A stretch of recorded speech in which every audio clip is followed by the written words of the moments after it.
Alright guys, I'm on my way down to Abbey Motorsport. We're going to be spending 2 days there getting the car mapped and also fixing some issues because unfortunately yesterday, the day before mapping, I found 3 problems. One of them is a coolant leak, which I think I've sorted at least temporarily, so that's hopefully not going to be an issue.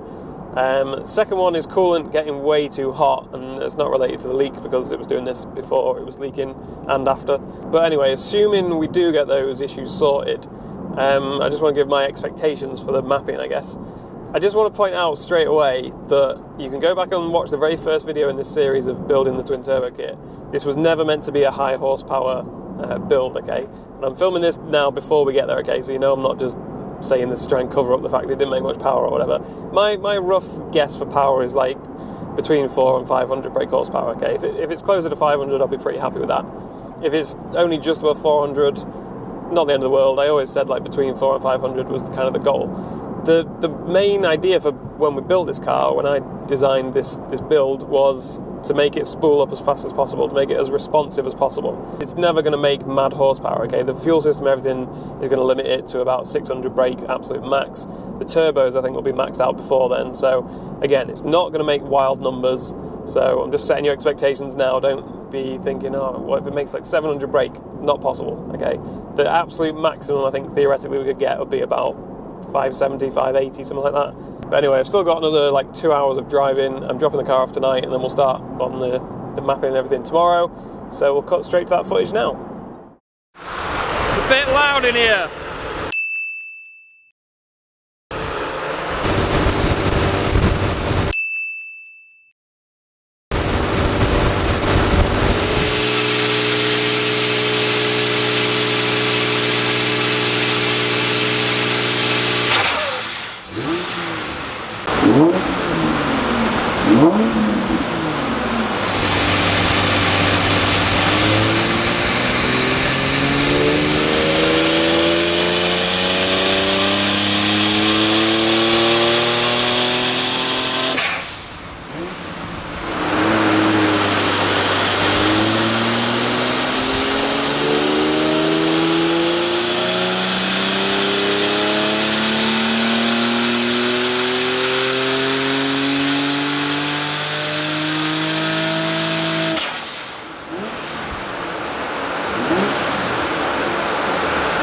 Alright, just having a quick break from mapping. So far so good though. This is the stock torque. Like, I don't know if this is from my car or just a generic like stock NA car 350 torque. And these are from the first few runs that we've done. Again, these are only the first few runs and we're making 500 pound-foot at the wheels. No, sorry, at the flywheel. Sorry, at the flywheel. And then this is at the wheels. So horsepower at the wheels. We're making just under 500 horsepower at the wheels. And we're only going up to 6,000 RPM. Again, this is the stock line here. This is us. These were the first couple of runs where we didn't run up to that high of an RPM. And this is still just on wastegate pressure as well. So we've not even used the boost controller yet to add more boost. So things are looking pretty promising, to be honest. I'm quite surprised it's going this well. We've not had any fires yet. The coolant issue with coolant overheating, with these massive fans blowing through it, it seems to be okay. We've checked the logs and everything. Mark's been keeping an eye on it.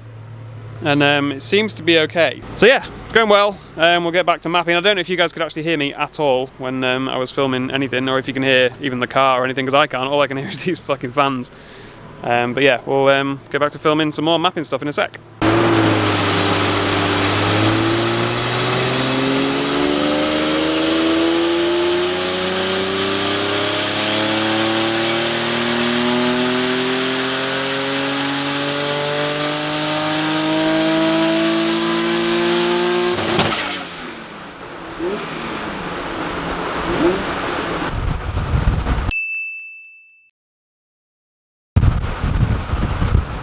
4,000 RPM with this car of Chris's on initial tuning at 1.1 bar of boost. The car, when we tuned it last year or the year before, had 250 pound-foot of torque. So this is my exact car. This isn't just a generic stock 350. Car, that's my NA. car.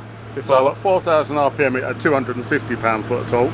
Now with 1.1 bar of boost, it's got 500 pound-foot of torque. So we're only just using the boost control as well, aren't we? That's just over wastegate pressure. Well, no, that is base. Oh, that is wastegate pressure. Right, okay. Okay, cool. So there's still probably a bit more to it. Hub horsepower, the tuned 350 This is my, NA is like 206, 270 at the hubs. At the hubs, so 310 flywheel. Yeah. Now we've got almost 500 horse at the hubs, so 540 flywheel. Is that what you reckon it will be at the flywheel? Yeah, about 540. But then you don't really need to know the flywheel, do you? It's pointless. Yeah, it's at the wheels. So it's pretty responsive. It's pretty responsive. And you're saying you put the different rods in it, the lighter rods. Lighter rods to try and make it more responsive. Yeah, so you knew that's what I was after. So that's cool. So yeah, it's looking pretty promising. And we've not even revved it out all the way to the red line yet, have we? So but we'll go 72 with it. Yeah. It's going to be dropping off. Yeah, because of turbos. What we'll do is we'll taper the boost at the top end. Yeah. To try and hold the horsepower. Try and make a wide power band. Pretty much everywhere. Pretty much from idle onwards, we're going to be under the graph. Yeah, which is what I was going for. Was area under the curve, not just a mad high peak horsepower figure, which we don't know what the final peak figure is going to be yet, but it is starting to roll off in it because the turbos are running out of puff, which is to be expected. The boost at the top end, we'll sort of get that level. Yeah, cool. And that's what you want. Yeah.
Right, we're back at Abbey Motorsport for day 2.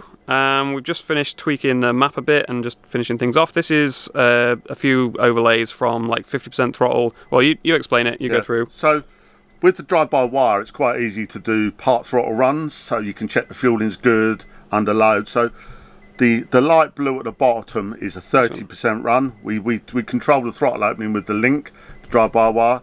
The blue runs 50%, the purple run is 75, and the dotted blue is 100%. You can see that reducing the throttle by 50% is before you actually lose any real horsepower and torque. Yeah, so this one is 50% throttle. Yeah, and we're like still at well over 450 horsepower we're out of the wheels. 475 at the hubs, 510 flywheel. Yeah, you're saying add about 40 horsepower on the flywheel, something like that. So it shows you really that you don't need a huge throttle body. This NA throttle body. Yeah, we're still on the stock throttle body. It flows the air, so a bigger throttle body will probably make no more horsepower with this car. Especially not with this turbo setup now, yeah. But it makes the car responsive. Yeah.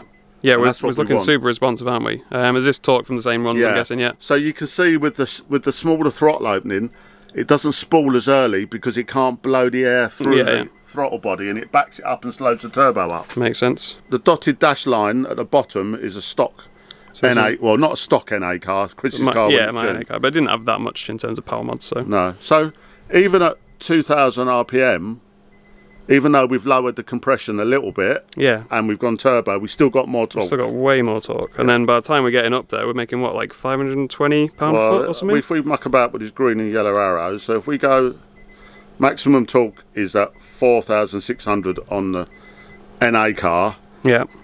So we've got 266 pound-foot of torque more at 4,000 Yeah, RPM. so that was the stock one basically. Yeah. And that's now 520. Yeah. That's crazy the amount of torque we're making out of that. So we're 277 horsepower more. Your maths is a lot quicker and better than mine. But yeah, 546 at the wheels as the peak figure. I'm just looking at this number here. Oh, there you go. Damn it. That's my considering the small turbos, so I wasn't expecting like a massive horsepower gain. But going small on the turbo has made it ultra responsive. Yeah, like you said, you were surprised just how responsive it was. You can see it kind of reflects a stock car, because a stock car falls off after 6,200 RPM. That's pulled back. This car makes peak horsepower at 5.7, 5.8. Right, so we've dropped back a little bit.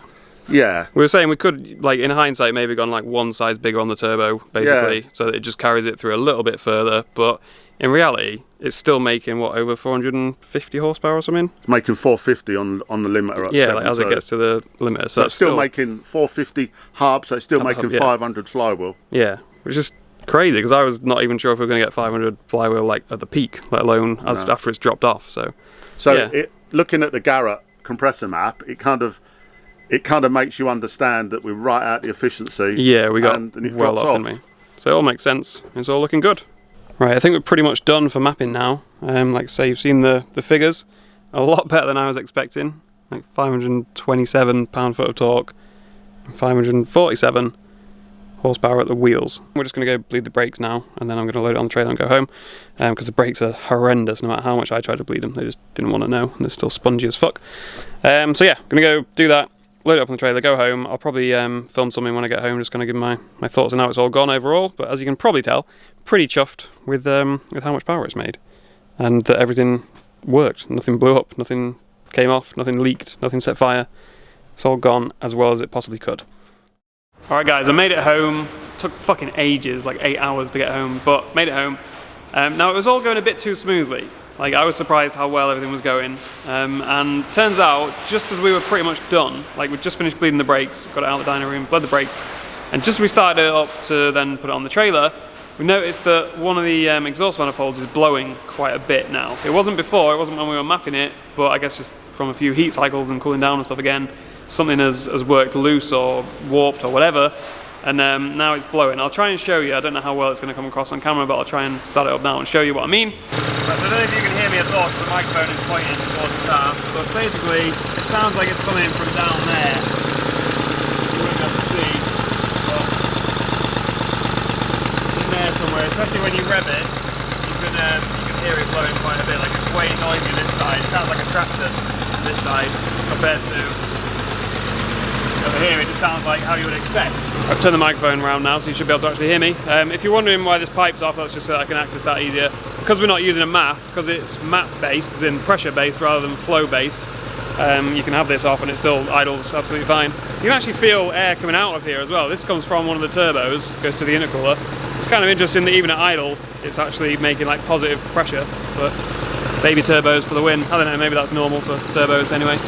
But yeah, it's quite an issue because I can't get to anything down there. Even if I take this coolant pipe off, because of the heat shield that we put on there, because of the way it's attached, I don't think I can actually get in there to like tighten any of the nuts up or anything without basically taking the engine out, which is a massive, massive fuck about now. Getting all the turbos and everything back on, let alone getting it all out. Now you might be thinking it's just an exhaust leak, it doesn't really matter that much, but because of where it is, because it's literally as it comes out of the engine, it's going to be quite a big issue. Like, firstly, it's not going to be spooling the turbo up properly, because obviously turbo relies on the exhaust gas to go through it, not just bypass the exhaust manifold completely. And secondly, all the heat and exhaust gas and everything going straight into the engine bay is not ideal. And thirdly, it sounds like shit. So it needs fixing as soon as possible, and unfortunately we've only got a week and a half until the first drift day. We're supposed to be testing this, and then only a week after that until the first round of BDC. So even though I thought we were past this point now, we've been like really rushed for time and having to stress and get things done and do major jobs like taking the engine and turbos and everything off, unfortunately we're straight back to that. But other than that tiny issue, tiny issue, other than that, it went great. Like, the mapping and everything went way better than I expected. We made way more power and especially more torque than I expected. And big thank you to everyone at Abbey Motorsport as well, not just Mark, but like, he was great at explaining stuff and going through like what he was doing and going through all the graphs and showing me stuff, and yeah, like answering all the stupid questions that I had. But yeah, everyone else there was really helpful and friendly as well, which is always nice. Like you go to some places and people are a bit miserable, but no, everyone was really friendly and happy to explain stuff and give me a hand. So much appreciated, much appreciated. But yeah, that'll probably do for this video because, like I say, I'm going to start taking the fucking engine out again. I didn't think I'd be saying that, but I think I'm going to have to. And also making some ducting and stuff and changing a few little bits of the coolant system. So it's kind of a good time to just do all this stuff together anyway. I mean, it's not a good time because we've only got a week and a half to do all this and all the other jobs that I was going to do before Santa Pod. So we'll see how it goes. So yeah, next video will probably be after I've sorted that, making the catch can and a battery box and some other bits and bobs. So whatever it is, I'll see you there.